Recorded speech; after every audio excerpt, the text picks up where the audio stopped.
بسم اللہ الرحمن الرحیم۔ آپ سبھی ناظرین کو روحیل وائس چینل میں دل کی گہرائیوں سے خوش آمدید اور خلوص بھرا سلام۔ اللہ پاک سے دعا کرتا ہوں کہ اللہ پاک آپ کی تمام جائز خواہشات کو پورا فرمائے، وسیع رزق اور آپ پر اپنی رحمتوں کے سائے ہمیشہ برقرار رکھے، آمین۔ ارک حیات۔ مرید نے مرشد کو اچھے موڈ میں دیکھا تو با ادب ہو کر گویا ہوا، میرے مرشد مجھے ارک حیات کے متعلق کچھ تو بتائیے، کیا اسی کو آب حیات کہتے ہیں اور اس کا پانی چشمہ پھٹتا کہاں سے ہے؟ مرشد نے گہری نظر سے مرید کی طرف دیکھا اور سوچ میں ڈوب گیا۔ جب کافی دیر ہو گئی تو مرید کو یوں لگا جیسے اس نے اپنے مرشد کو ناراض کر دیا ہے۔ وہ پھر ڈرتے ڈرتے بولا، حضرت جی اگر میرے سوال سے آپ کو کوئی کوفت ہوئی ہے تو میں معافی کا طلبگار ہوں۔ ایک لمبی ہوں کے بعد مرشد نے نرمی سے بولا، نہیں، میں ناراض تو نہیں ہوا مگر فکر مند ضرور ہوں۔ میں نے جب یہ سوال اپنے مرشد سے کیا تھا تو ہمارے درمیان 12 سال کی طویل جدائی پڑ گئی تھی۔ میں سوچ یہ رہا تھا کہ پتہ نہیں میں تمہاری یہ طویل جدائی برداشت کر سکوں گا یا نہیں۔ اس دوران اگر میری اجل آ گئی تو کہیں تمہاری محنت ضائع نہ ہو جائے۔ بیٹا، یہ ارک حیات یا آب حیات یہ الفاظ میں نہیں سمجھایا جا سکتا، سمجھاؤں تو سمجھ نہیں آتا، اس لیے میرا مرشد تو آب حیات کے چشمے کے کنارے کھڑا کر کے اس میں انگلی ڈبو کر دکھایا کرتا تھا کہ یہ ہے ارک حیات۔ میں نے یہ سوال اپنے مرشد سے ان کی جوانی میں پوچھ لیا تھا، تم نے بہت دیر کر دی ہے، خیر اللہ بہتر کرے گا۔ میں تمہیں ایک پودا دکھاتا ہوں، اس پودے کے پھول کا ارک تم نے ایک چھوٹی شیشی میں بھرنا ہے اور جب یہ شیشی بھر جائے تب میرے پاس واپس آنا ہے۔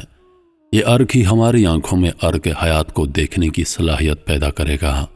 یاد رکھنا، ایک پھول سے صرف ایک قطرہ رس نکلتا ہے اور اگر شیشی فوراً بند نہ کرو تو فوراً اڑ بھی جاتا ہے اور یہ پودا جنگل میں کہیں کہیں ملتا ہے۔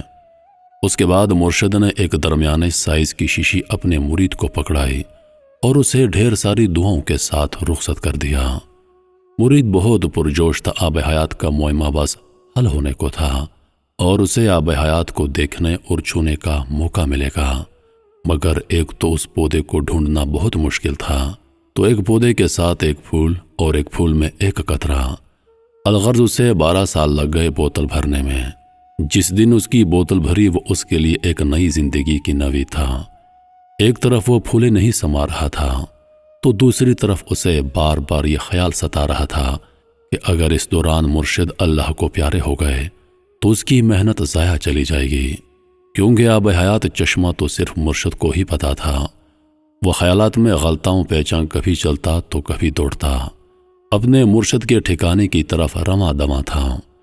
مرشد کے ڈیرے پر نظر پڑنا تھا کہ وہ بے تاب ہو کر دور سے ہی چلایا، میرے مرشد، اے میرے مرشد، دیکھ میں اپنی تپسیا میں کامیاب رہا، میں بوتل بھر لایا ہوں۔ اس کی آواز پر مرشد اپنی جھونپڑی سے باہر نکلا۔ 12 سالوں نے اس کی کمر دھری کر دی تھی، مگر وہ بھی مرید کی کامیابی پر خوش نظر آتا تھا۔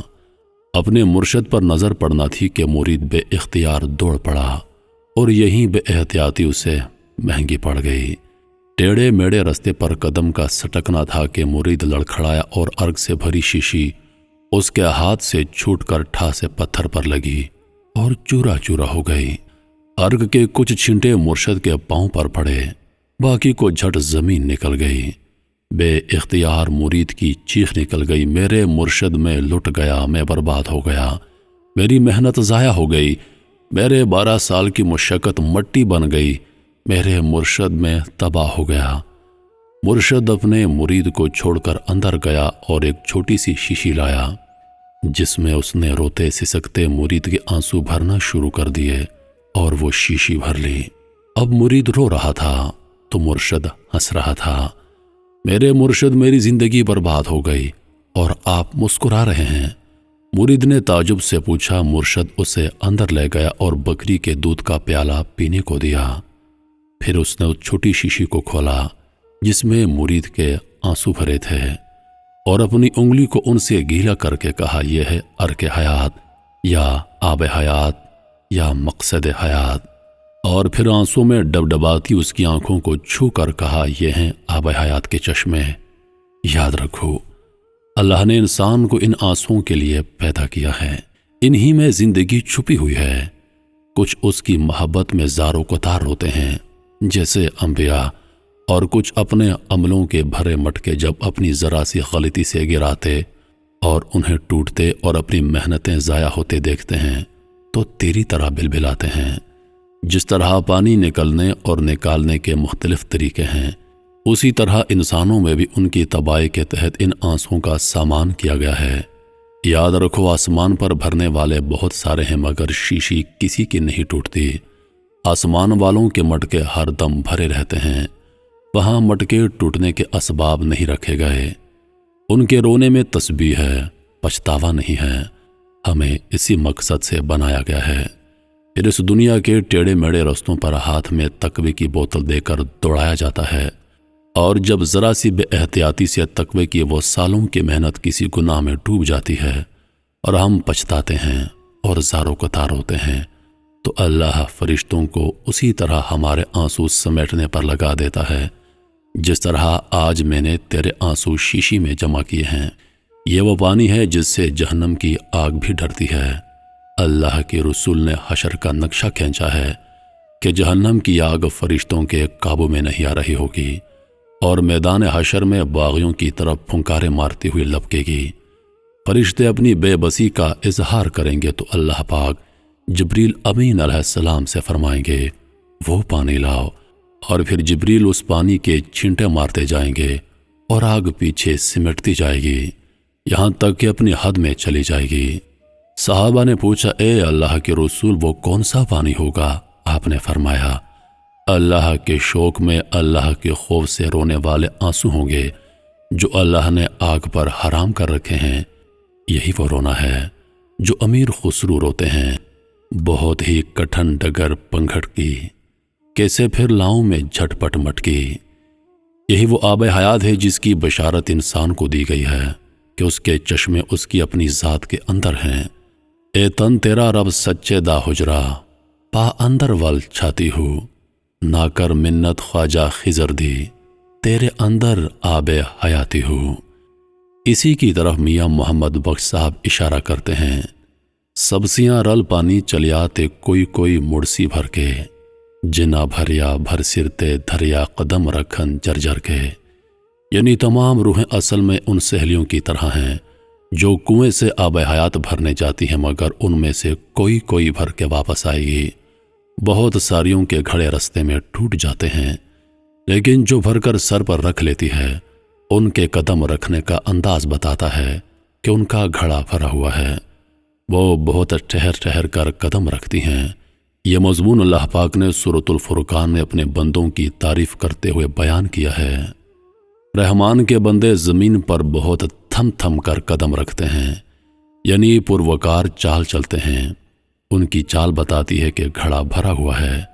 میاں صاحب دوسری جگہ فرماتے ہیں، لوئے لوئے بھر لے کڑیے جے تد بھانڈا بھرنا، شام پئی بن شام محمد گھر جاندی نے ڈرنا۔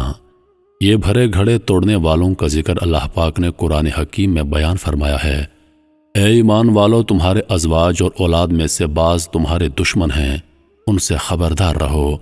میاں صاحب فرماتے ہیں، اکھیوں انا تے تلکن رستہ کیوں کر رہے سنبھالا، دھکے دیون والے بہتے تو ہاتھ پکڑن والا۔ اے اللہ، آنکھوں سے بھی میں اندھا ہوں، ان مادی آنکھوں سے تو نظر نہیں آتا، اور رستہ بھی پھسلن والا ہے۔ دوسری جانب ہر بندہ اس پھسلن رستے پر سہارا دینے کے بجائے دھکے دینے والا ہے، جبکہ صرف تیری ذات ہاتھ پکڑنے والی ہے۔ ہم کو بھی وضو کر لینے دو، ہم نے بھی زیارت کرنی ہے۔ کچھ لوگ ان بہتی آنکھوں کو ولیوں کا ٹھکانہ کہتے ہیں، اور یہی ہے آب حیات۔ امید کرتا ہوں کہ ویڈیو آپ دوستوں کو پسند آئی ہوگی۔ سانسوں نے وفا کی تو اگلی بار ایک اور ویڈیو لے کر آپ کی خدمت میں حاضر ہوں گا۔ تب تک کے لیے خدا حافظ۔ اللہ پاک آپ سب کا حافظ و نگہبان۔